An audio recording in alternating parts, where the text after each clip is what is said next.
This is the EVP Podcast. That's right, everybody. We are back with the EVP Podcast. I don't know whose turn it is to start the show, so I'm doing it. I'll do it. Just kidding. You Okay, well, I mean, I already did, it's but your show. Let's keep going. I'm Beaker, I'm Ghosty. and we have guests. They're special. Hi, What's your name? I'm here. It's Teri Findlay. Lady Teri A. Findlay. Who is your daddy and what does he do? Her dad is named Gary, and he's a brick retired mason. brick mason. Yeah. It's not a tumor. No, he's not a tumor. We've got, and you are, sir. Good sir. You can just call me. Dirty Mike I'm, and the I'm the boys. special one. Pumbaa is here. I'm the short bus guy. Pumbaa. We've brought Pumbaa and Terry back. Yeah. They've been on here before. A year No ago. one's called me Pumbaa. I go by Mike. Everybody knows me as Mike. So about a year ago. Yeah. Because Almost I saw exactly a year ago. I saw it on the good old Facebook memories today, where I said I'm getting my ghost hunt on in the Washtaho Club, Yep. and then right after we voluntold them that they were coming on the show, and guess what? A year later, I voluntold them again Yep. because we went back to Nevada. You didn't volunteer. You graciously asked. I called and asked you. He was so gracious. Oh, we told you we wanted He to was go. so sweet about it. Okay, if you say so. I do. So we're back. We're back in full swing. We'll have episodes. Probably be more than one a month now. We're on a roll, though. We've got at least one a month this year so far. That ain't bad. That's not bad. Well, considering the fact that I got sick, you lost your voice, I got sick again, and then vacations have happened. It's just been a whole mess. And then we went to Elko. Then we went to Elko. We told you we were going to go to Elko. We went to Elko. that was vacation for some of us. Yes, that's what I mean by vacation. Went to Elko. So about a year ago, weird, we talked about the commercial hotel and casino. Because that's where we stopped by to see the old big polar bear. And I re-listened to the episode that we did a year ago. I listened to it this morning. How was it? We did exactly what we said we were going to do. We both at the end of the episode said we were really excited about the commercial and we were going to go there and investigate. It took us a year, but we did it. And oh my God, I can tell you right now, you need to go investigate Yeah, this we're place. going back. Yes. We're already planning we all another agreed trip. this. So here's the thing. I personally investigated a room. This much, man. Of this hotel this that much. probably has like 50 or 60 rooms on just the one floor. That's just the basement. You could go every night and spend a whole night on that one, on each floor, and still not be able to investigate everything. There's So a week big. on each floor. Yeah. The only problem is the third floor has been condemned, so you cannot go to the third floor. That's where the supposed stabbings happened, where they said there's even still blood up there. Really? Yeah. One of the owner's daughter, I think it was, Crystalline is So the there one was- who told us that. said there was still blood upstairs. If I remember correctly, the story goes there was like someone that stabbed a lady like 65 times. Yeah. And then stabbed like 3 other people on the way out. So that was upstairs. Unfortunately, we weren't able to go there. Second floor. But we are able to go to the second floor. So before we get too far into this, Mike brought a little bit more history of Elko. We did talk about the commercial itself, but we found some stuff during our investigation about what some of the spirits did there in Elko. So Mike brought us some more history of the city itself. The city and a little bit about the hotel there. Okay, so and I didn't bring my reading glasses. Actually, I did bring my reading glasses, but I made the print on my paper big enough so that I don't have to have them. Old Okay. Man River. I'm getting there. He's I'm almost feeling in need it. of hearing aids. What? Huh? Okay, so How high are you? Hi, how are you? So Elko started out as a railroad camp on the Humboldt River in 1868, and then quickly sprung up as a base camp for the Central Pacific Railroad and its employees as they were laying track. Joke here. No jokes about Laying track. I lay pipe. I don't lay track. Okay, all right. Madam Hicks is laughing at that one. Okay. Maybe. So they laid track and they worked their way eastern from Sacramento until they got to the Union Pacific in Utah, Promontory Point, in May of 1869. So starts in 1868, 1869, railroads like completed, right? The town quickly became the hub for freight and passenger traffic, with stage routes connecting to the nearby mining areas. And then by 1871, Elko had a population of over 1,000 people with over 120 businesses. So that's just 3 years. There was a fire in 1871 that destroyed much of the business district, and then they just rebuilt.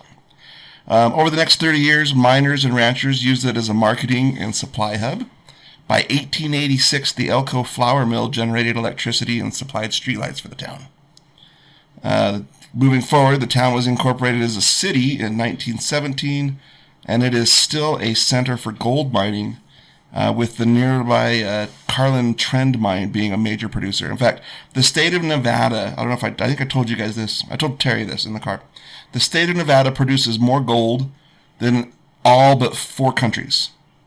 And most of the gold from Nevada is mined near Elko. But it is the major, 79% of the gold in the United States is produced in Nevada. So you're saying there's gold in Dendar Hills. That's exactly what I'm saying. Let's go to Elko. I got my It gets beat out by, let's see, China, Russia, Australia, and I don't remember who the 4th one was. Either They way, must not have been very cool. it's a lot of gold. Yeah. Either way, there's a crap load of gold that gets mined out there. And then in 1931, the state of Nevada legalized gambling. And in 1941, what was the Humboldt Lodging House, which was built in 1869, the name was changed to the Commercial Hotel. Did you know that when you're trying to find stuff before 1941, it's much easier to find it if you put in the Humboldt Lodging? I couldn't find crap. Once you put that in, you can find stuff that happened before 1941. I hope you found better stuff, because I struggled. I didn't find much, but I did find something that is pertinent to what we're going to talk about, and that happened during our investigation. Yes. Go on. Okay, so what? So hauntings. What do we got? Okay. I'm going to just spooge it all over now. Sure. Here we go. I'm about to blow the load. Oh, God. Okay. Grab a towel. So here's There's what... 3 of them. So I'm assuming you're going to go over some of the stuff that like Ghost Adventures has talked about and what's on that like the quote unquote known hauntings of the commercial. So this is what I could find on the internet. I could find them too. Yes. In fact, this quote here, this was taken from the AARP website, out of all the funniest ones. Yeah, I saw that. So it says the early history of the commercial is filled with folklore. In the 1800s, commercial was the scene of a murder when Handsome Harry and his mistress, an infamous Elko prostitute, were shot to death by her husband in one of the second-floor hotel rooms. Rumors and many sightings have it that Handsome Harry wanders the second floor of the old hotel looking for his lost lover yet today. The fate of the estranged That's an husband... exclamation point, sir.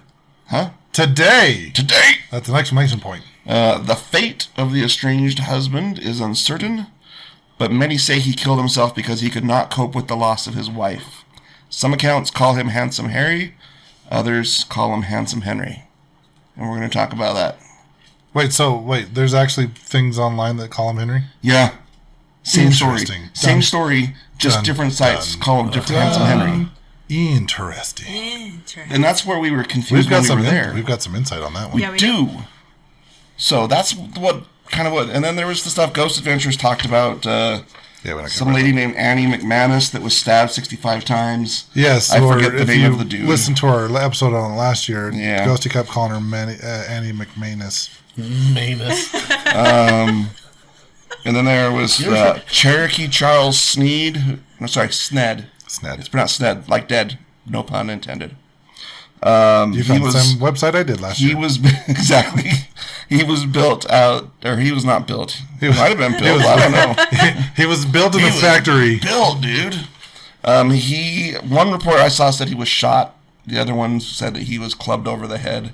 I think it was Ghost Adventure said he was clubbed over the head. I think when we talked about it on an episode, he was beaten with a ball peen prospecting hammer or something like that. That's what the Ghost Adventure said, yeah.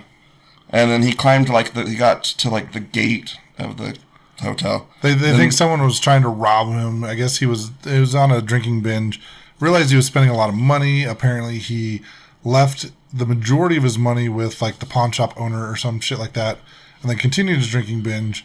And we think that it was possible that someone thought he had a lot of money, so he was trying to rob him, not knowing that the money was actually being. It's like held. most robberies. Right. Yeah. Then there was, in December of 1914, a guy named John Coble that walked in the door and shot himself with a revolver. Then there was another murder. I didn't write down their names, but it was a little bit more recent, like in the 50s-ish. There was the one in the 1980s. Is that the Wolford and Yes. Foyles? Yeah. That was, yeah. So there's that So one. basically, the guy was separated from his wife, and he went into the casino bar. The commercial? Yes, the commercial bar. Saw his wife with this other man, and talked to the bartender. His name was also Mike, if I remember correctly. And kind of joked around like, I'm going to kill them. And then he left, came back, still saw them together. They were like hugging, embracing. This is a very kind of brief retelling of the story. If you want to know the full thing, go back and listen to our commercial hotel episode from last year. But essentially, he killed the guy that his wife was kind of hanging out with. So that was in the 80s. And that's all of the deaths that have happened in this hotel over the 150 years that it's been in existence. So I know That's that, That's all I could find on the interwebs. well, yeah, I mean, a lot of hotels have people that just kind of naturally die in their sleep. And we talked about this on that episode where I mentioned, like, just hotels in general, people sometimes pass away. And I mentioned some famous people like Andre the Giant and Eddie Guerrero that were found deceased. He died in the commercial? No, just in hotels in general. Hotels in general. Yeah, because they've talked about that, the Cecil, like just how people just and they don't necessarily report all those, or it's not going to be in the history. In the Hotel California. This is true. We don't talk about what happens in Vegas stays in Vegas. So Elko. Yeah, Elko. Whatever happens in we Elko. talked to Ghost. So remember from my hotel room. Yes. Well, and we picked this out last year too from the parking lot. The same two windows. Yep, it was. And you had that corner. Yes. And then I had. It was like towards the. It was towards three. the right, it was 3 rooms over from where, my window was. And that's where we started our investigation. Right. And what room was it? You started investigating our hotel? Yes. No. We just saw from. No, from my window. his window. So his hotel room, out his window actually had a perfect view of the commercial from the parking lot. So I was drawn to the window that was on the very far left. His was 3 rooms down, and despite the fact that you want to say that you were pointed into the murder room, you weren't. We started at what is now an escape room that looked like some 1920s like a vault bank thing. It was the game club. The game club. No, Clue.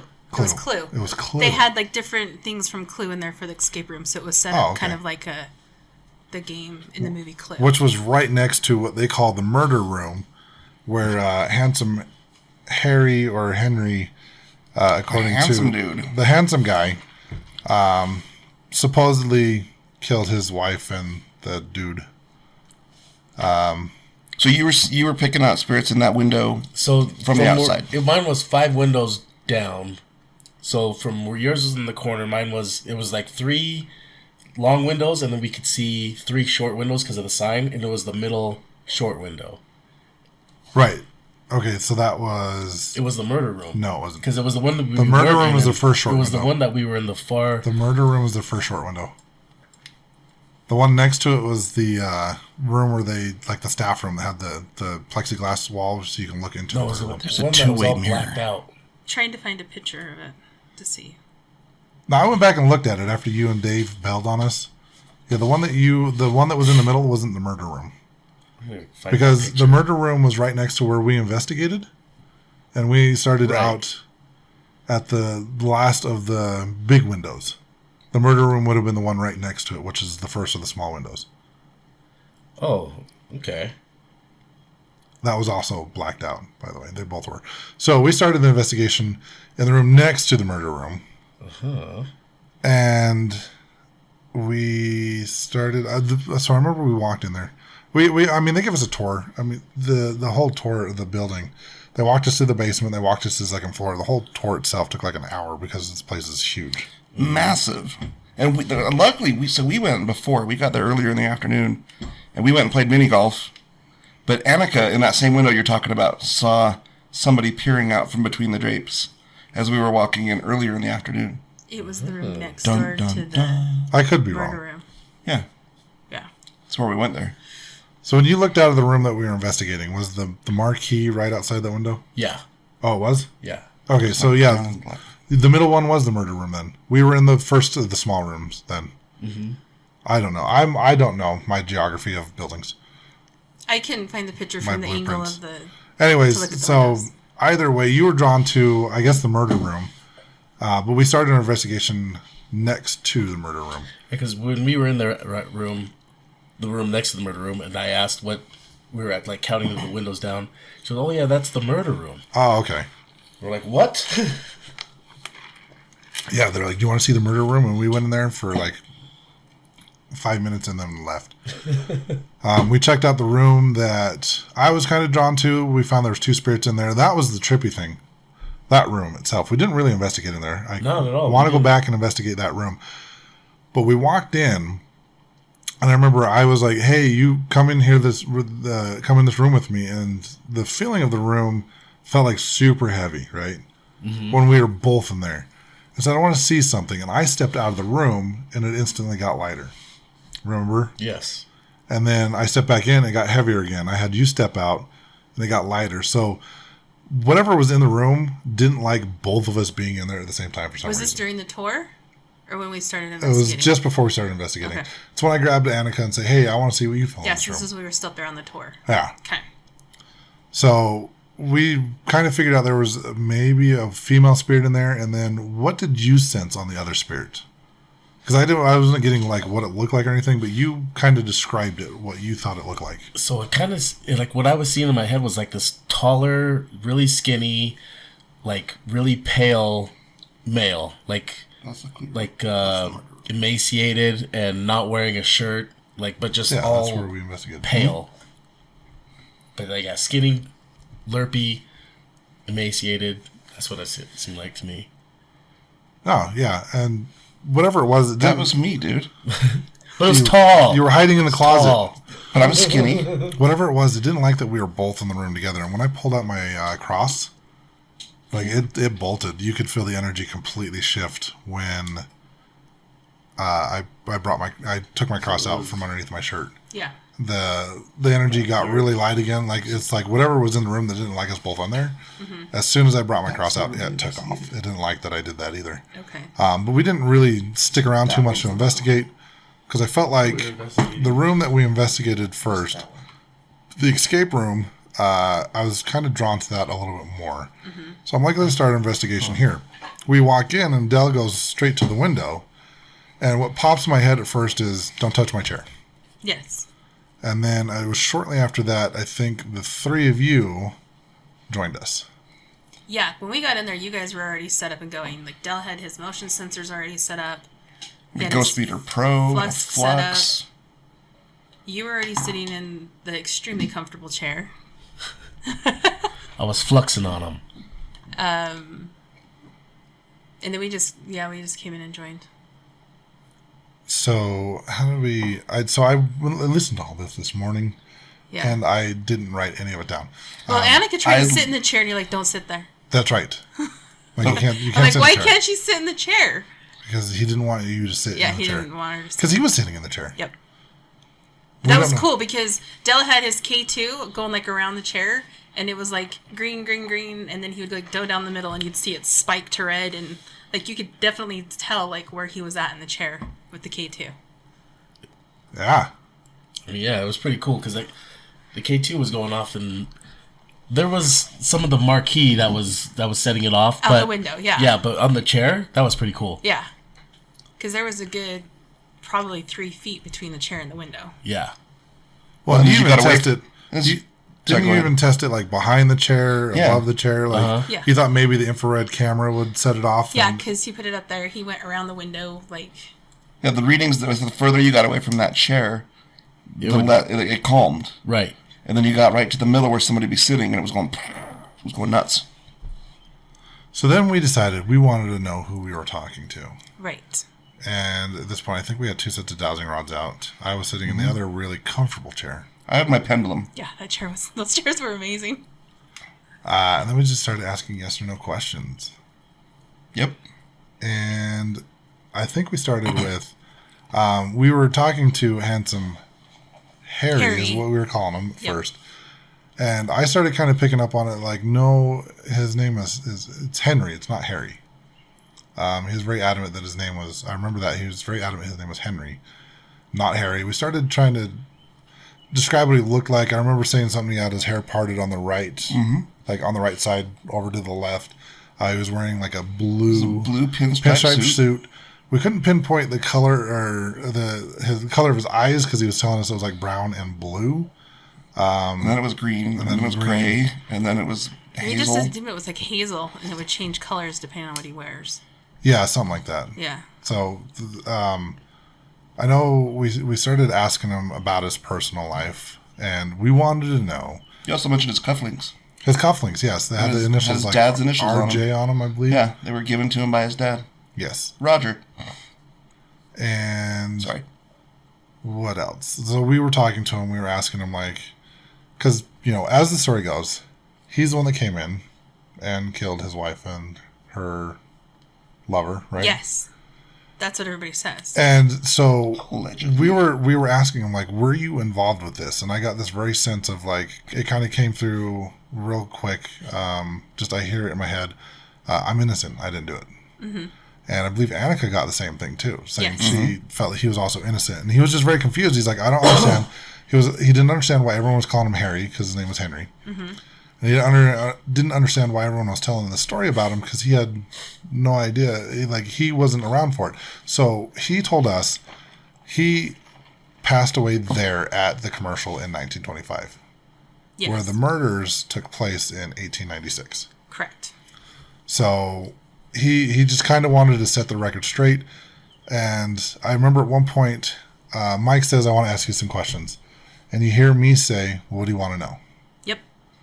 And y'all start talking some more, and Terry points out, well, Tim said, what do you want to know? And you hear me say again, what do you want to know? And you start asking questions, and I'm giving you the answers, like, right away. Mm-hmm. Yep. You asked what he was doing there. He said he liked watching out the window for his wife. He said that they vacationed there. He would come there for work, and then she would ride the train and meet him there. And he would always watch out the window for his wife to arrive at the train station so he can go outside and greet her. Yep. So here's some interesting stuff I caught on this, doing research more today. So in Elko there, they actually had 2 different railroad lines and 2 different railroad stations. And this corroborates what you're telling me. On the westbound, or eastbound, the train station's further down, several blocks down. And the railroad tracks used to run between the commercial hotel and the Stockman's Hotel. So what's now a parking lot where we parked our cars.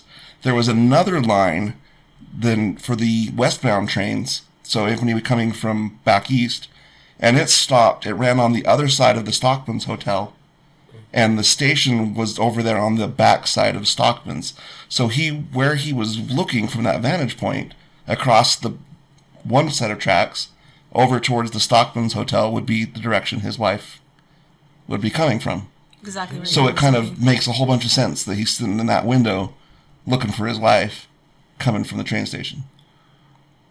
That's really cool to be able to find that information.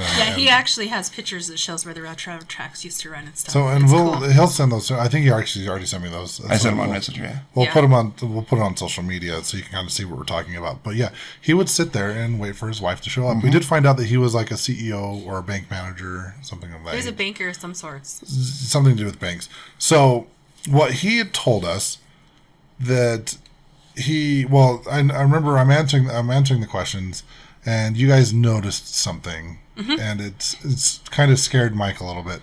I don't know about the rest of you. I was fine. Were you in the room for that? No, I don't think so. No, Okay. Dell wasn't there. It was just the 4 of us. So, Mike started asking some other questions, like, "Hey, can I ask you a favor? Yeah. If I ask you something, will you do it for me?" And I remember saying, like, maybe. And you're like, no, I need a yes or a no. Yes or no. And I think kind of said, like, well, what is it? And then you asked. I asked, I said, will you leave Tim alone? And basically, I could tell he was controlling Tim. That those answers were not coming from Tim, that those were coming from him. And do you want me to describe what I was seeing? Yes. I had my eyes closed, so I was just telling you what I was hearing. So I'm looking at Tim, and I can see his right hand. I mean, his whole body's like relaxed, kind of limp. But his right hand is shaking. If you can see it on the videos, he's like this. Just tremor on his whole, kind of like someone with Parkinson's, maybe. That, their whole, they have this shake going on. And I'm like, that's not right. Well, I was pointing it out to Annika because I could see it. So I knew that it wasn't you. Mm-hmm. I wasn't too worried about it because he didn't seem... And so I go, will you leave Tim alone and not answer through him? And in a nutshell, he's like, no. And I'm like, no, nobody gave you permission. He goes, I didn't need it. I'm like, well, I didn't give you permission. I know Tim didn't. And I said, I want you to use these. He goes, well, this is easier. Yeah, I'm like, I don't care if it's easier. I said, you're not allowed to control or speak or channel through anybody. We have all these toys here, and I want you to use these. And then all of a sudden, Tim just kind of goes, and it's like he just woke up.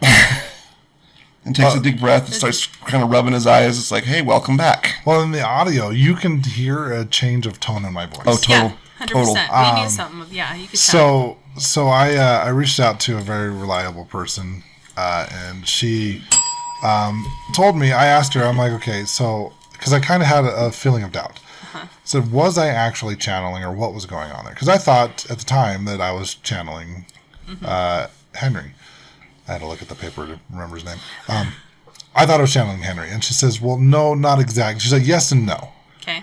So because I kind of put myself in like a little bit of a trance state. So I was super in tune into my intuition. Mm-hmm. So much so that I was able to tell you exactly what his answers were instantaneously. Gotcha. So that's what was going on, is that I was just really tuned in to his frequency, more or less. Yeah. Because I put myself in a trance state. Not on purpose. I just was I always do this, is I kind of close my eyes and just kind of listen and try to feel the energy and feel what's going on. And I guess somehow I just kind of went into that meditative state, if you will, and was able to tell you exactly what his responses were. That chair was just too comfortable. It was so comfortable. So he kind of is like, okay, I'll back off a little bit. Yeah.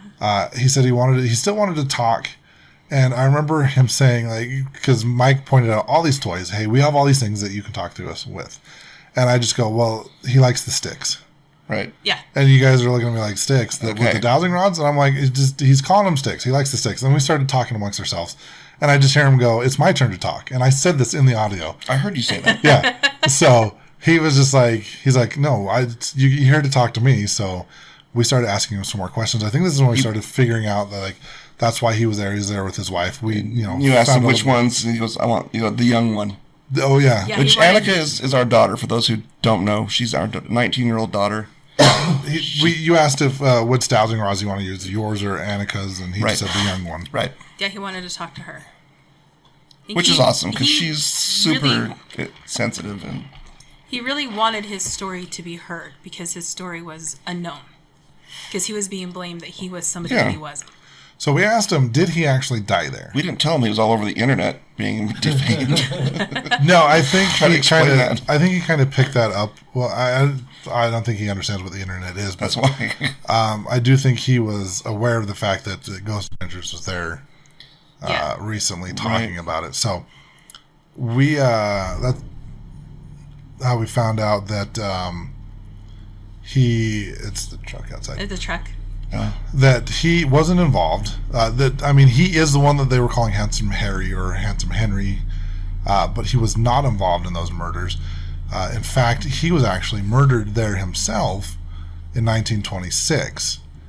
And when you're Google searching it, it also helps if you put in the correct year, not just the correct name of the hotel at the time. 1925, nothing popped up. 1926, though. And I don't know how valid this is, because I couldn't find the websites that AI on Google was getting its information from. But I did find this. In 1926, the Humboldt Lodging House shootings refers to a tragic event in which a group of 1926 Humboldt Lodging House shootings involved a shootout at the the lodging house in Elko, Nevada, resulting in the death of 2 people. I don't know if AI could have said the name of the place more, but it sure did try. Now, it did say the location. It was in the lodging house. The date that it took place in 1926. The outcome was 2 people. The shooting resulted in the deaths of 2 people. And then it says the exact circumstances of the identities of those involved in the shooting are not detailed in the search results. So somewhere in there in 1926, there was actually shootings there at the lodge. He said he was coming out to greet his wife and someone shot him in the back. We asked him if he knew who shot him. He wasn't really sure, but he kind of had an idea. He had suspicion. But he never really led on to who he thought it was. No. See, so who was the second person? Was his wife also killed? And she just crossed? It's possible. I mean, we don't know. Because he did say his wife died there. If I remember correctly. I'll bet she crossed and he didn't. Probably. And that's why he's waiting for her to... But he still sits in the window looking for his wife. Waiting really for her sad. to show up. It's just, I mean, how lonely. I mean, and we did, through this conversation, we did come to find out that we were talking a lot about time and the differences in our time versus their time. But before we got to that, yes, we did start talking to who we decided her name was Sylvia. Mm-hmm. Yeah, she came over from the room next door. She came from the murder room. The murder room. You left us at one point. Yes. Before we get too much, we're gonna leave it there for right now. We're gonna put a pin in it. We'll come back to Sylvia in just a second. What the hell did you go do? So I You've went just been walking really quiet and I down. want you to talk. I went walking down on the other side of the floor where what are those rooms called? Where they break everything? The smash room. Rage rooms. Everybody fucking rage. So as I'm walking down, I hear it sounded like somebody like pushed a door or something where it was like where you know those push like those fire escape doors where you get pushed that bar part. That's okay. Yeah. That's what it sounded like. It sounded like one of those bars getting pushed and then like something flying. What it was a safety helmet or falling off the wall, and it was in the room that Nicole and Stacy and Dave were in, but they weren't anywhere near those helmets. So that freaked them out. So I'm like, "Hey, what was that? Who's out here?" And then they go, "Did you hear that?" Well, no, I asked them, "Did you guys hear that noise?" And they go, "Did you hear that?" Well, yeah, that was loud as shit. And they were freaked out. But what it was, yeah, that thing flew off the wall. Was it hanging on a hook or hanging was it on a hook? Okay, so it was hanging on a hook. So it was a safety helmet hanging on a hook that ended up getting tossed off. So I go in the room with them. We hang it back on the hook, and we're in one sec. So where it is hanging there's like a partition in the room, and so if you're like changing or whatever, you're not going to get broken pieces of plastic or glass thrown at you. So in that area is where they have those the smocks and the safety glasses and the helmets. But so now we're all on the one side of that where people are breaking stuff, and Dave decides to go in that area where that fell off the wall. Where you get dressed, get ready to rage. Yeah, where you get ready to rage. So he's sitting in there, and after a little bit of time, you can hear something sliding against the wall, and he kind of freaks out. We look at it, and that helmet is now kind of sideways. So it moved again. It moved again. And I started playing with it, and I could see you don't have to like toss it off, but if you keep sliding it the way it was moved, it will eventually fall just, off. Like, twist it. Yeah. Okay. So it seems like the energy that was being used to toss it didn't really have to like really toss it. They just had to like slowly keep pushing it. So Dave wasn't tossing off over there. No, Dave wasn't tossing nothing in there, no matter how much I tried. So, if you wanted him to do that, why did you want your own room? You guys were paired together. Because we wanted to make it more fun. Did he sneak into your room at night after we all went to bed? You can tell me. Kiss and tell. You're in a safe I place. Sorry, kiss and tell. you were all serious, and I couldn't resist. I'm sorry. But yeah, so messing with it, hanging like that. And you can tell it wouldn't do that naturally on its own, where it starts kind of moving off to the side because gravity and all. But yeah, it was pretty nuts because it was happening again while Dave was in there. But I can't remember if anything else happened in that room. But they figured out it was like a teenage boy that was in there. There was. Didn't they also see orbs in the camera, and that's why they went in there? They saw it in the security camera. Or something that looked like orbs. There was something floating around. Down on the first floor, they have like security cameras into the rage rooms, and is it a paintball room or a paint throwing room? Splatter room. Splatter room or something. Just for safety purposes, to keep an eye on what's happening in the room. Is why we were standing there at the front desk, looking at the cameras. You could see there was one thing in there that was definitely not an orb, but there was another one that would like come and go, and it was always going a different direction. And so we were standing there looking, and we could see that's what drew them to that room in the first place, was seeing that in the camera before we went up there. I think they were just full of rage. I think teenage boy was. Yes. We'll get to him in a minute. So angry. Is that it? That was okay, so let's get back to Sylvia. Okay. That was her name? Yep. Okay, so we decided, hey, we're going to take a break from Henry. Well, we pretty much figured out his story, for the most part. We're like, hey, do you mind? Because we kind of felt like someone from the next room wanted to talk to us.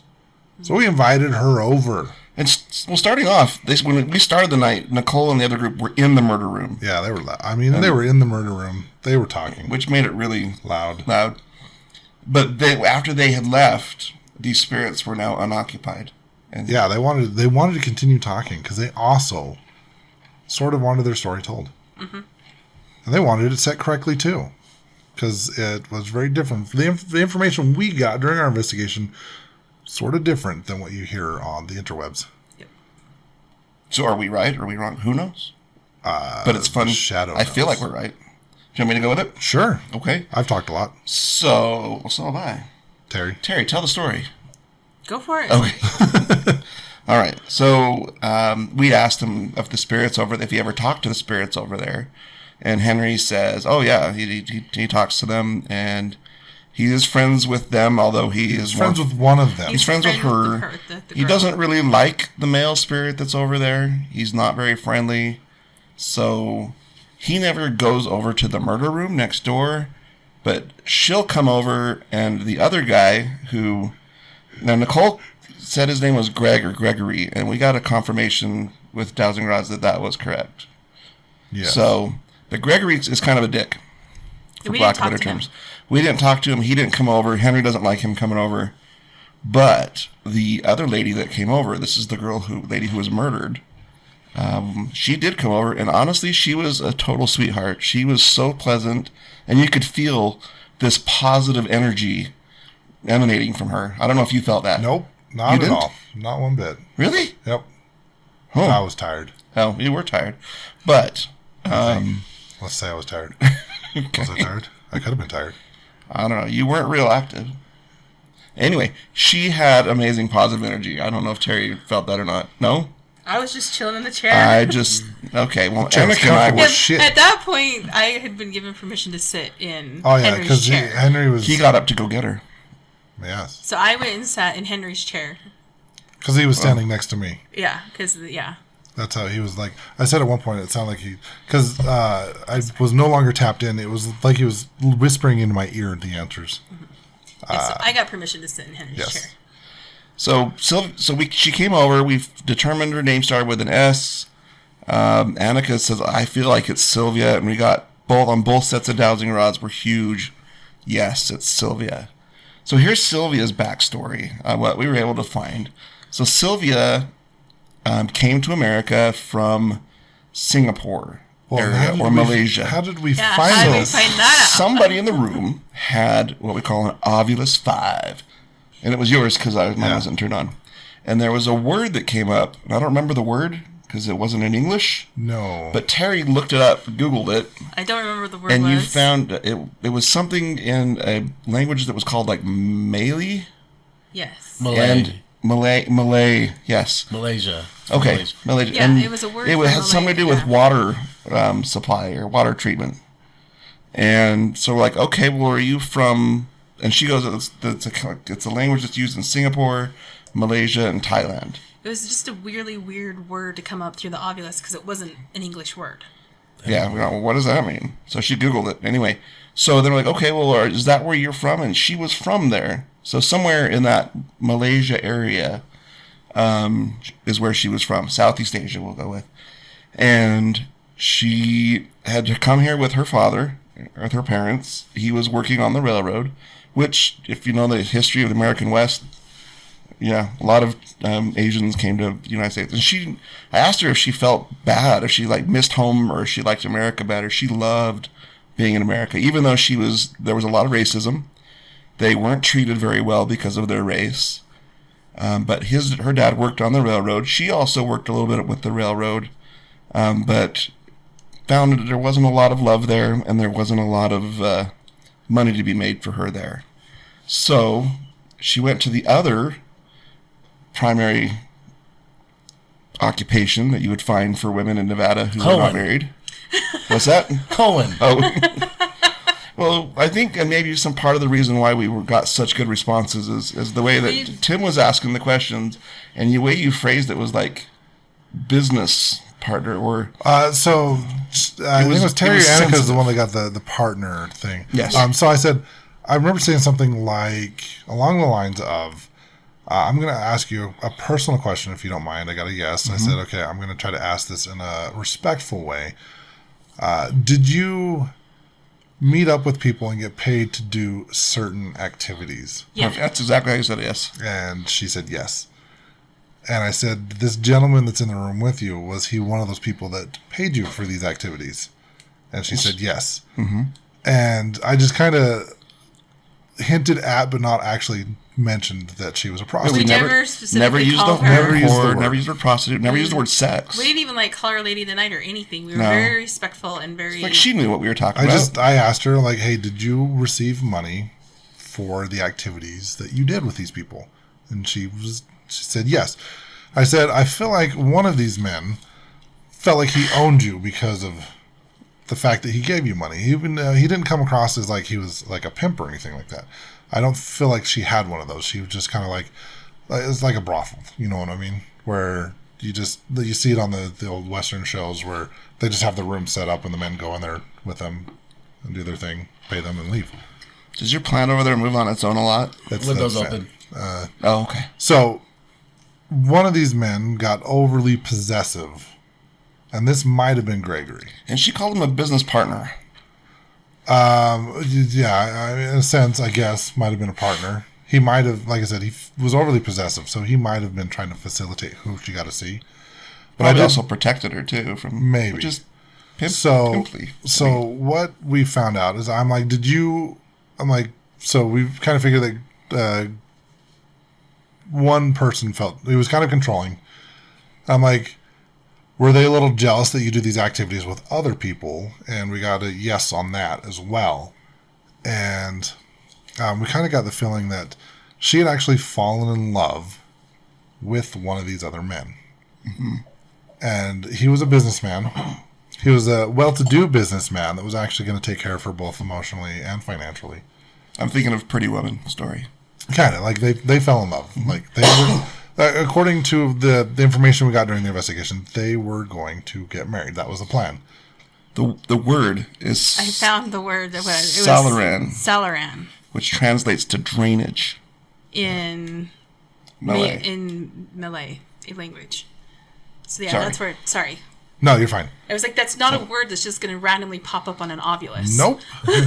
Not when you get words like devil. Right? Sorry. So... From what we understood, she was planning on marrying this man. The one that was a little controlling, the one that was possessive.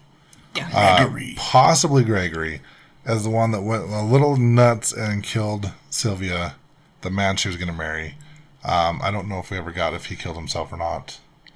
She said, yeah, he did. So part of that story is true. There was a well-known, more or less prostitute in the area that was murdered by a scorned lover. And getting out of the business. Yep. And I wonder... So that part of the story is true. On who did it wasn't Henry. No, it wasn't Henry. Henry different time totally frames. different time periods. Almost, how many years? Like 30 years. Yeah.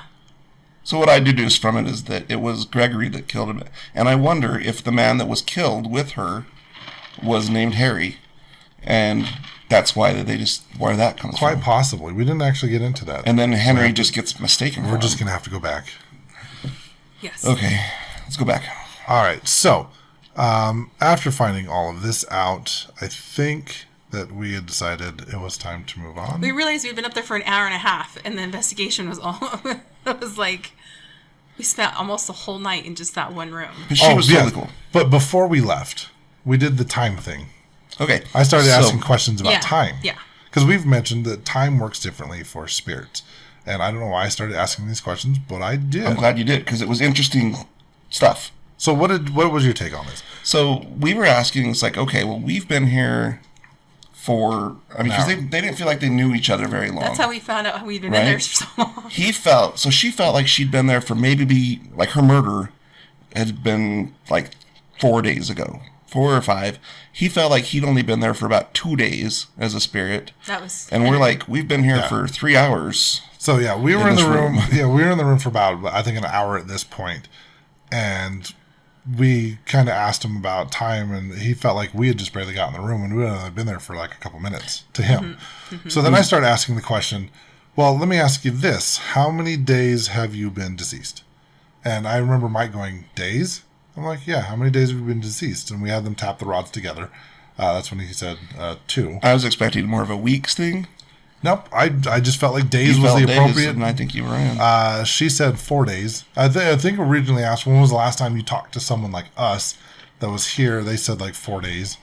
So I'm not exactly sure how this all works. I said it was like yesterday. It wasn't long ago, and I'm like, no, nobody's been here for months. So she said it felt like it had only been 4 days for her. And I'm like, well, how long have you known each other? And they'd known each other for a day. A day. To them. He's been dead for over 100 years. She's been dead for 130 years. In our time. Yes. So the timeline for spirits moves much slower. So their life on Earth is just a blip. So we started in the eternal sphere of things. We thank them for their time and sharing. They were so cool. Sharing with us. We said we wanted to go and talk to some of the other spirits in the building. So I started packing up my stuff. I'm doing live listening on the EVP on the what is it called? Audio recorder. Thank you. I don't even know who told me that. So I'm out in the hallway at this point. I've already packed up my stuff. You guys are still packing up. You wanted to try the chairs. We were packing up. I told Mike to try the chair, and then I told Annika to sit in the chair, and I took a picture of her sitting in the chair. And it was when she sat down to have the picture taken, she actually told Henry and Sylvia, if you guys want to be in the picture too, you guys can come and stand next to me while I'm in the chair. She invited them to come be in the picture with her. And so then I took a picture of her sitting in the chair. You were like long gone out in the hallway. Yeah, I was out in the hallway, just outside the door, and I hear... and I'm like, what the hell is that? Mountain man gibberish. And I'm like, I for a second there, I'm just kind of listening to you guys, and then all of a sudden I'm like, hey, Dell.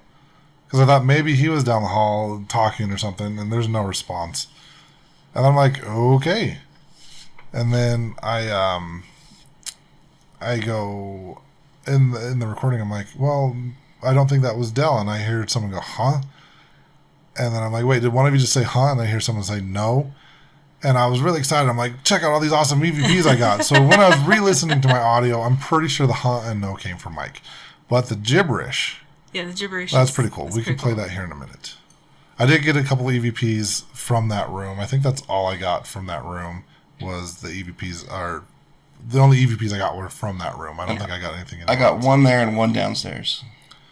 We packed up, went downstairs. I think you guys started investigating on the main floor in the little lobby area. The party room. Where Ghosty and we went on a little mandate in the basement. That's where we always go. And I remember in the corner, I'm like, hey, we're going downstairs. Where's Dave? He's in the bathroom. Sweet, let's ditch him. I love when we first first got there and they were doing the whole tour, they told us they wanted us all to stick together, stay on the same floor. They were going to stay there, just kind of like observe and be there if we need them. My audio recording. But the funny thing is as soon as they realized we were like legit ghost hunters and we knew what we were doing, the one girl pieced out and left, didn't even stay.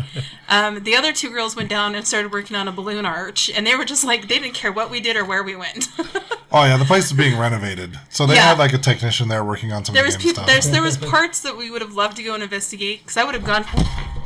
Yeah. Sorry. So that's what I get for typing my hands. We were gonna go and investigate the polar bear more, because Annika, there was something negative that she felt was with the polar bear, but we really couldn't go and investigate over by the polar bear because they were working on the games and they were drilling and they were making all kinds of noise down there, so we couldn't investigate as much as we wanted to on that level. He's unhappy because his body's locked up in a cage. For those who don't know what he's talking about, there's a 10-foot stuffed polar bear standing up in there. It's not a statue; it's a stuffed polar bear. It's the actual bear. It's a real bear. Beautiful animal. Yeah, he's a little frustrated animal. that he's stuck in a cage. Yeah, she didn't. Anyways. That's why she's picking up negative energy. He's a little grumpy. So yeah, we ran downstairs. We're like, hey, let's go talk to the basement. What was in the basement? Let's go talk to the basement. Well, so in my recording, I remember saying, hey, it's now March 29th because it's after midnight. We're going to go in the Estes method. Del, come on, let's go. Stop watching videos. And he's like, I'm trying to go. You're commentating everything we're doing. And that was fun. So we go down to the basement. And I even said that in my audio recording. I'm like, hey, they told us that we're all supposed to stick together, but we're all separating and going different areas, and no one seems to care. Well, because even when we went downstairs, the rest of everybody else was still upstairs, and we were down. It just, They were still on the second floor. Then we spent 15 minutes on my audio recorder trying to set up the Echo Vox for somebody else, and we finally got it going on one of the devices, which we already had set up. And so then we started asking questions. I like to do this thing where I turn on my audio recorder and I let it sit next to Ghosty here, and I start recording on my watch, and I walk quite a ways away from you. Mm-hmm. So he's got the blindfold and the headphones on. Yes. And okay. Sometimes we switch. Sometimes I like to be blindfolded. Not always. But it's mostly him. I like to be surprised. And was Dave with you guys at this point? Yes, he was. Dave was with us. Dave found you. He found us. And it's good because he was asking questions I didn't even think to ask. But I walk a little ways down the hall. I have my back to him, and I talk in a kind of a more quiet voice, so he can't really, basically all I can feel the bass in your voice. He can feel the bass in my voice, but he can't make out what I'm saying. Mm-hmm. The SB7 with the sweep would completely cut out my voice altogether, but we've found better success in our SS methods using the Echo Vox. Some people, the SB7 works just fine for them, but for us, for whatever reason, it's always worked better with the Echo Vox, so that's what we use. So I have to kind of walk away from him, lower my voice, so basically you can hear the bass in it, but he can't hear what I'm saying. Mm-hmm. And I record on my watch, so if I ever did a side-by-side, you could have what I'm saying from my watch and what he's saying from the audio recording. He was only under for about 5 minutes. And in these 5 minutes, we didn't get a whole lot, but Dave at one point said, can you give us a name? And instantly, Del said... It was like Franklin E. Young, yeah. Franklin E. Young. Instantly. Franklin E. Young, yeah. Right after Dave said, can you give us a name? We didn't get a whole lot of information from his SSS method because you pulled the headphones off and you said you felt a little out of sorts. Yeah. Said the room felt like it was spinning. Yeah, it was weird because I've never felt that before, but I did feel like just like spinning. Like if I was laying down hungover and just the room's just spinning, I was feeling like that. So yeah, I was like, oh, take this off. This is, I'm going to throw up. So we traded places with Dave. He traded places with Dave. Dave went under, and he basically, it got to the point where all he was hearing was German. And we're like, well, none of us speak German, so I guess we're done. Yep. And then we went back upstairs. You guys were investigating the Josie. Yeah. While you guys were down there, Nicole and Stacy, we sent them in to go investigate the miniature golf. Because while we were doing miniature golf during the day, Annika got touched in there. And there was some stuff in there. But what we didn't tell them is there's motion censored music as you go through, and it plays music for the different holes. They told us those were going to be turned off. And most of them were, but there was one that did get them. Here comes the sun, doo-doo-doo-doo. I walked through the whole damn miniature golf thing looking for them at the end of the night so we can go home. Uh-huh. They were at the exit. Yeah. So you walked all the way through. Which is to find them at the exit. Which is next to the entrance. If I had turned left, I would have found them. They were right there. I walked through the whole thing, and I heard every damn song going my phone with them. And then I was laughing. I'm like, hope your recorders are working. I find them, and I'm like, hey, it's time to go. And they're like, perfect, because my recorder just died. But no, they had some stuff happen in there. I know they were where the pirate theme was at. They were having some. That's probably where you found them because they were doing stuff with the pirate. Oh yeah. But while you were downstairs, we started talking to Josie, the little girl, and she had attached herself to Annika when we were there doing miniature golf. Earlier in the day. And so then we went and got a glow ball from Dollar Tree and then a little Hot Wheels car for her to play with because we told her we were going to bring her back a toy. And so we started talking to her, and she was really excited to talk to us, but at the same time she was really excited to play hide and seek because Annika will play hide and seek with the kids. And so Annika started the game of hide and seek, went off to go count, and then when she came to find him, she's like, wait, there's more than one person hiding here. And to find out, Henry and Sylvia were also playing hide and seek with Josie. As they should. Well, they didn't. We'd asked Henry, when was the last time you were downstairs? And it had been a long time since he'd been downstairs. He didn't know it wasn't still a casino. And so... Well, the thing, it wasn't a casino when he was alive. But he had been downstairs as a spirit when it was a casino. But he didn't know. He knows an arcade now. That everything was gone. It was all family centered. And that it was all family friendly and fun. Oh. And so he was came downstairs too. Running around checking everything out, seeing all the new stuff down there. Gotcha. Which they both approved. Sylvia and Henry both approved of the changes that are being made. So staff at commercial, awesome. Good job. Spirits are happy. Yes. Anyway, continue to tell about Josie. Those spirits are happy. Well, and then then we set it up. So we had the car for Josie to play with, and then we had a ping pong ball, and then we had set up the REM pod because sometimes what we'll do when Annika plays hide and seek is when she finds them, we'll get them to go and touch the REM pod. Because she was doing this with the kids up at Fort Douglas, and we were up at Fort Douglas one time. And so we were trying to do that, but instead of hitting the REM pod, Sylvia came and pushed the ping pong ball off the table. And so, I mean, because the ping pong was like 2 tables over from where we were sitting, and it was just the 3 of us in the room. Annika was over by like the fake fireplace thing that was in the corner. Mike was sitting across the table from me, and the ping pong ball was behind me, 2 tables behind me. And it wasn't right on the very edge. It was like in the middle of the table. And all of a sudden, the ping pong ball just flings off the table and bounces on the floor. Like somebody flicked it with a finger. It was really crazy. Interesting. And no one got it on video. No, well, we have it on audio. That works. You can hear the ping I pong wonder if ball it's move. on security cam. I don't know. It might be if they pull the footage, but you can hear it in the audio. Because then I even make the comment. I'm like, well, there goes the ping pong ball, but you guys were supposed to touch the REM pod. I'll do what I want.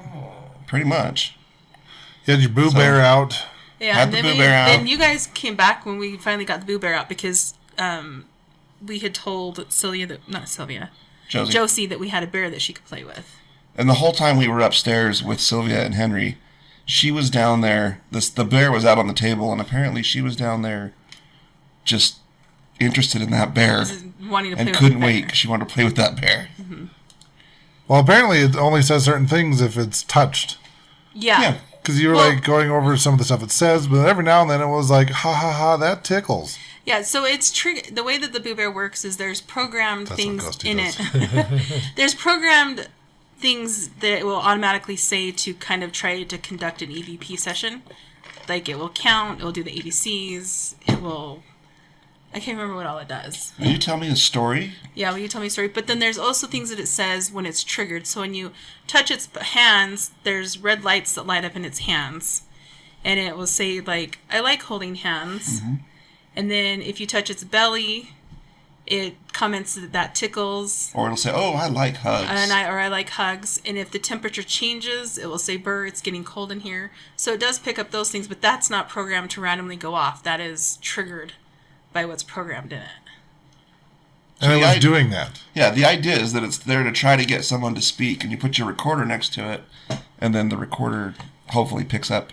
But we got it a couple times where it's like, I like hugs, and so you could tell that Josie I never saw the palms light up because the way that we had the bear sitting, you couldn't really see the palms, but you could hear it would say, I like holding hands, that tickles, I like hugs. So you could tell she was playing with the bear and doing stuff with the bear. And Annika said she was playing with the bear. She said she's sitting in front of it just captivated. So I imagine this cute little girl just captivated. Anyway. But we didn't really get much of her story. We didn't really ask her. We just instantly she just wanted to play. We just instantly went to playing with her. So we're like, oh, it's time to go back to the hotel. And Ghosty and I are like, peace out, bitches. Butterflies. And peace out, butterflies. And then we left. And then you guys said something else happened. Yeah. Yeah, so most of the night, the arcade music was going on. Like, all these games are over there, and they all make noise. And there was one that had this really creepy piano music and they were trying to get things all wired so that it was just one master switch.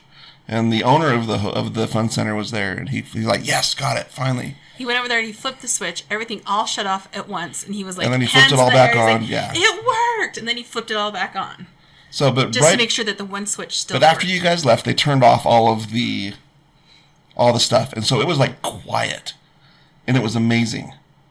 And then I did get an EVP on there just before we had decided to wrap up, and it's dead quiet. And I can give it to you if you want to put the audio on. We could try, but it's just quiet, and all of a sudden you hear in the recorder a very clear and distinct. Yeah, play it. Huh? Play it. Let's play it. Oh, I thought you said after we left, like everything just turned on. No, he was. No, I'm getting there. I'm getting there. So the two girls that jumping ahead. Oh. The two girls that were still there were sitting at the table just waiting for us. We were saying, our goodbyes, thanking them. Yeah. It's been fun. We're planning on coming back. And then all of a sudden, the game's turned on. Everything turned on. Nobody's over by the big switch Nobody's over behind by the switch. The desk. The girls look up and all big-eyed. They're like, the games just came on. Like, okay, we have time to go. And what we had found out is it was the teenage boy from the rage room had come down and didn't want us to leave because he didn't get his chance to talk to Annika and didn't want Annika to go. We're like, no, we gotta go, dude. So we're gonna turn the games back off, and then we left. So, okay. We'll be back. We'll be back, guy. Don't you think the rage room is a typical place for a teenage boy to camp out? I would.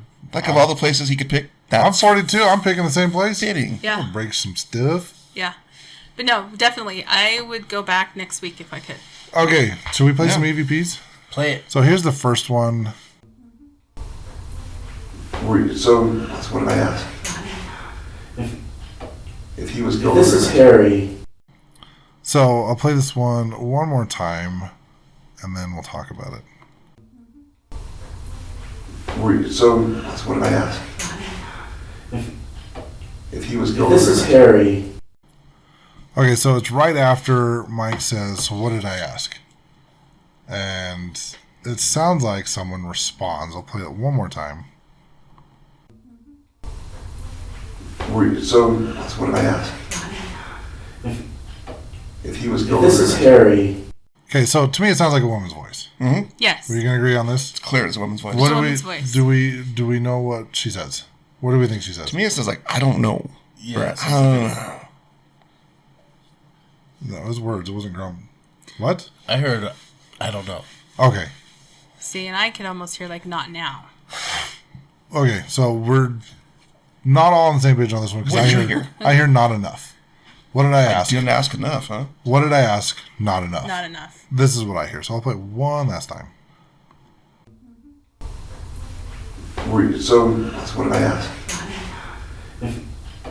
If he was going. This is Harry. I can hear both of those words. So that one, hit us up. Tell us what you think. I think. Oh, one of these. Were you shot here on the second floor? Okay, so that's really quick right after Mike asks his question. Play it one more time. Were you shot here on the second floor? I don't hear anything in that. I heard it. So to me, it almost... So we're talking to Henry, right? Yep. We have already gone over the fact that we've determined he was shot in the back, outside. So Mike asks, were you shot here on the second floor? I hear his response. Sounds like he says no. No. Were you shot here on the second floor? Yeah. It's like right immediate. It's Just quick. instantaneous, right You after. shot here? No. Yeah. Like you were barely finished answering the Yeah. question, and he's over the top of you.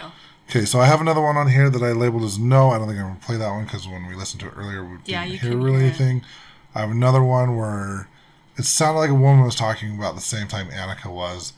Let me play that one. I'll play it just once and then we'll go from there. Oh, you like what they've done with the place? Yes, because it draws in more kids, and you never had kids. And so you feel like they're kind of your kids. Yeah, I heard that whisper. So right when it gets a little bit louder, I think it's a Mel's voice. Let me play it again. Oh, you like what they've done with the place? Yes, because it draws in more kids, and you never had kids. And so you feel like they're kind of your kids. Yeah, I can't tell what he's saying. I can't tell what he's saying It either. sounds But like the last part has a sound to it. so let's do it one more time, and then we'll move on to the best one that I have. While I'm doing this, do you want to get yours ready? Yeah. Okay, so here it is one last time. You like what they've done with the place? Yes, because it draws in more kids, and you never had kids. And so you feel like they're kind of your kids. There's something there. Something chance. I don't know. Have Okay, a chance. I didn't have a chance. maybe. Well, here's the last time on this one. Oh, you like what they've done with the place? Yes, because it draws in more kids, and you never had kids. And so you feel like they're If I kind had of a your chance. Yeah, if we didn't have a chance. He didn't have a chance to have kids. Uh-huh. Not that you can never have kids. He never got a chance to If have it makes was sense. Henry, he's only 26, so maybe they just get that far yet. Yeah, that's true.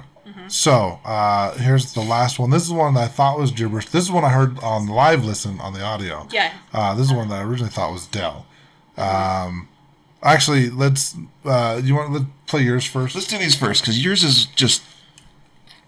Okay, cool. why don't you introduce? It's just cool. Let's Okay. let's do yours next. So we're just going to do the one. The first one that I had, and it's hard to hear without some good headphones, was I was introducing myself to Sylvia, and she says hi. It's just kind of a quick one.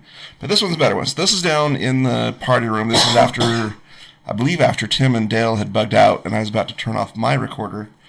And this is where we hear that just nice, clear, distinct, yeah. So here it comes. What does it say when you touch its hand? I like holding hands. I like holding hands.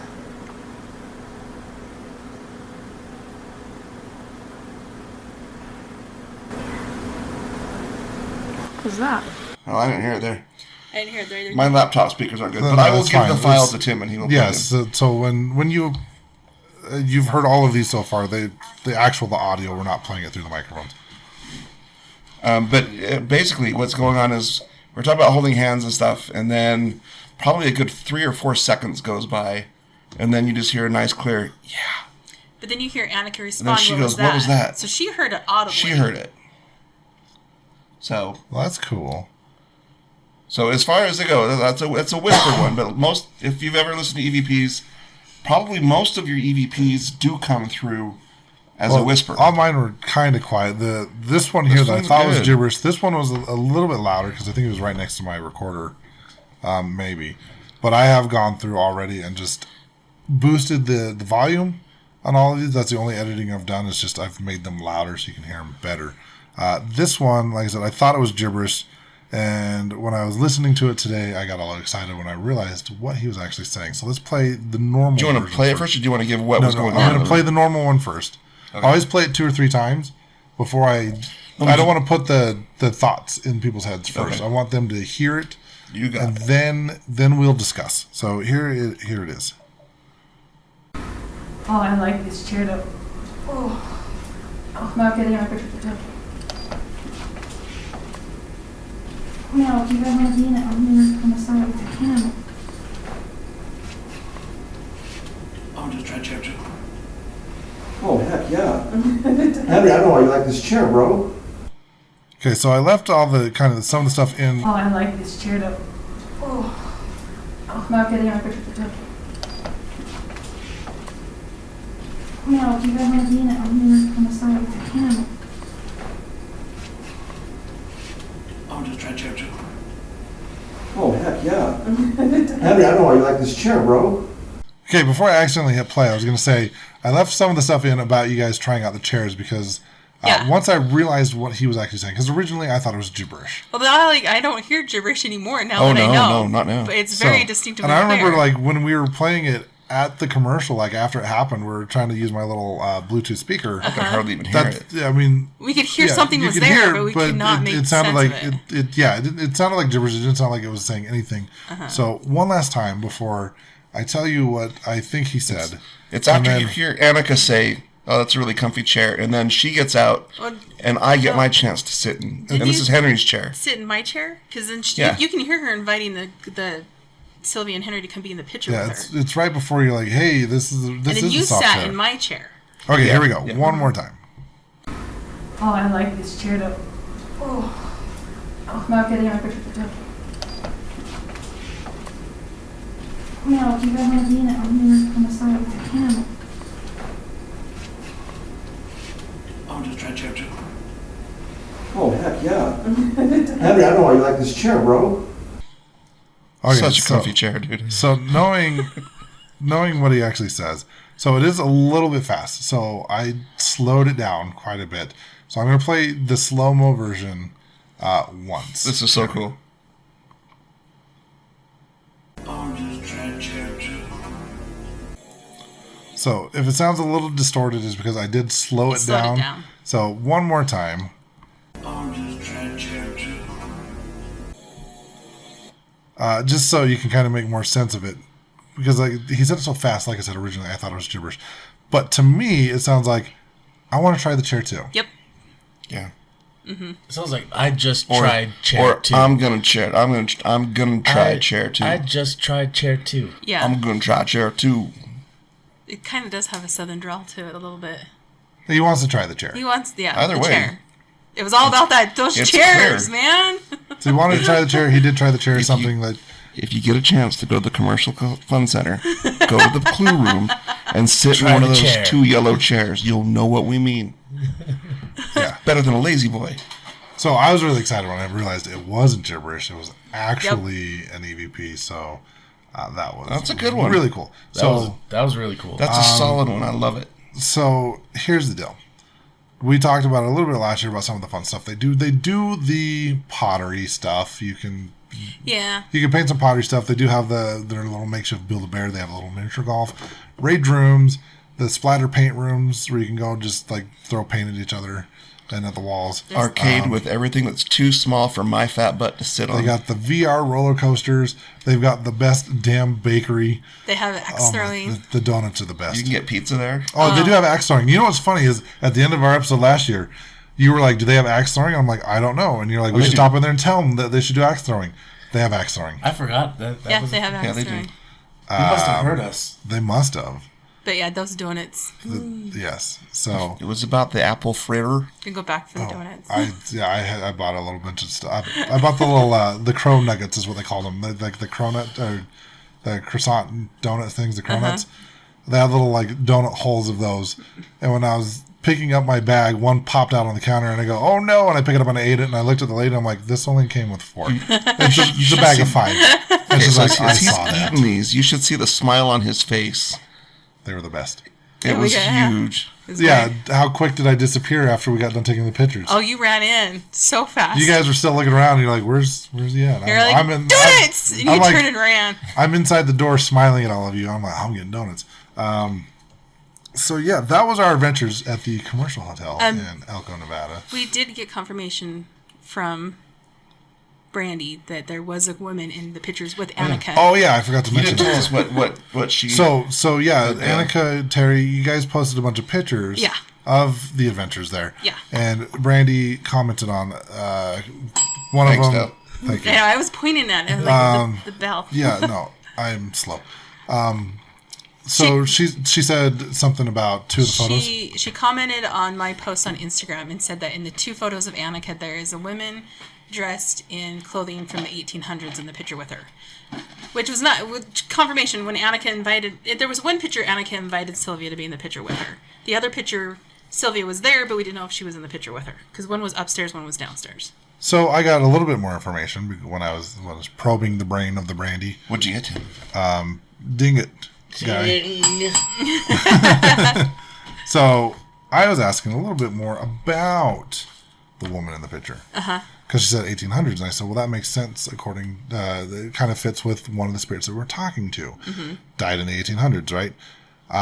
She didn't give me, like, so much of a physical description or, like, where she's from. She did mention that, I will say, in our investigation, Annika said she felt like this lady was... that Sylvia was 28, right? Yes. Brandy tells me that the female in the spirit was in her 20s. Okay. And then she told me that she had some sort of wound that she thought might have been a gunshot wound in her rib cage area. Okay. She said she couldn't tell if there was more than that, because I was asking her, like, seeing if maybe it was one of the people involved in the stabbing. She said she couldn't tell. There was just so much blood on her clothing. But she could make out for sure at least one wound in her rib area. Which would coincide with the being shot. Right. Gotcha. That's cool. Yeah, that's the information she gave me about the spirit she saw in those photos. I love validation. Which kind of so validates much. even more what we were talking about or what the spirits had told us. Yep. That's awesome. That is cool. All right, we're reaching about an hour and a half. That's to make up for the other episodes we didn't do in the last 3 months. So, And your 30-minute episodes. yes. Well, sometimes there's only so much you can talk about in certain locations. So, I highly recommend. I think they have redone their pricing since I did my original booking. It is $400 for the night for up to 6 people. You get from 9 p.m. till 1 a.m. Each additional person after 6 is going to be $60 a person. And if you want to do the bed and breakfast, it's an additional $100 per room for 2 people. Or just however So it'd be like $50 a person. And they weren't bad Basically. rooms either. They're actually... It's not at the commercial. It's across the street. It's across At the the parking stock- lot. across- parking lot. It was really nice. Well, there is a street there called Railroad Street. This is true. ironically. Well, there's also Commercial Street, I think. Yes. But you might be able to book cheaper hotel rooms and just still go. So yeah, when I booked it, you had to do the bed and breakfast and the investigation, There wasn't everything an option. all in one. And then about a week before we went, I was looking at it again. That's when they had broken it up. So you can do the investigation. If you want to stay at other hotels, you can. But for an additional $100, you can add the bed and breakfast. What the breakfast gave us was like you can get 3 pieces of French toast for free, or they give you a little voucher at the front desk at the Stockman Hotel there. So you can go to the little restaurant in there and get there was like eggs and Eggs and meat. Eggs and meat. Us larger people. we took the $2 off. Yeah, we took the $2 off coupon, which totally evened out with the $3 they charged me for eggs. So, And dude, it was $1.50. I had a Basque breakfast burrito. That thing was Both amazing. did. Oh my gosh. Yeah, we both had the same It thing. was so good. It's like Basque chorizo. It was so good. It's a little restaurant there in Stockman's was It's called The Brand. not too bad. Not too bad. I don't know if I would eat dinner there again, though. No, the breakfast was The really breakfast good. was good. The breakfast was I really recommend good. going there for the breakfast. Dinner, maybe somewhere else. But yeah, you should definitely go check it out if you haven't already. I want to go back, and I already have some people that I just want to say I want to give a shout out to Dr. Ghost Hunters. I told you I was going to invite you to this, and I completely forgot. So, Way to go. if we go back, you will be the first ones I hit up after I hit up the Findlays. Yes. There's no if, it's when. When I go back, I will definitely hit up Dr. Ghost Hunters and see if they want to join us. And you could probably go too. Oh, great. Ghosty. Great. Thanks for the invite. So anyways, if you have been there, if you investigated there, if you stopped in there, we want to hear your stories. You can email us at evp.pod@gmail.com. Check out our social medias. We actually have Ghosty Jr., what were we calling her? Ghosty Jr. Ghosty Jr. is now doing our social media, so any of the social media posts are coming from her, and she's doing an awesome job, so shout out to her. Thank you. Good job, Ghosty Jr. Yes, Instagram and Facebook, evp.pod. And then you can also check out our affiliate link to ghoststop.com. Don't know if it works, but I'm going to keep pitching it. Buy your ghost hunting gear there. That's where we get a lot of our ghost hunting gear. Mine. And go do the ghost hunting stuff. Yeah. Ghosty don't play that. Peace out, butterflies. Bye. Bye. This is the EVP Podcast.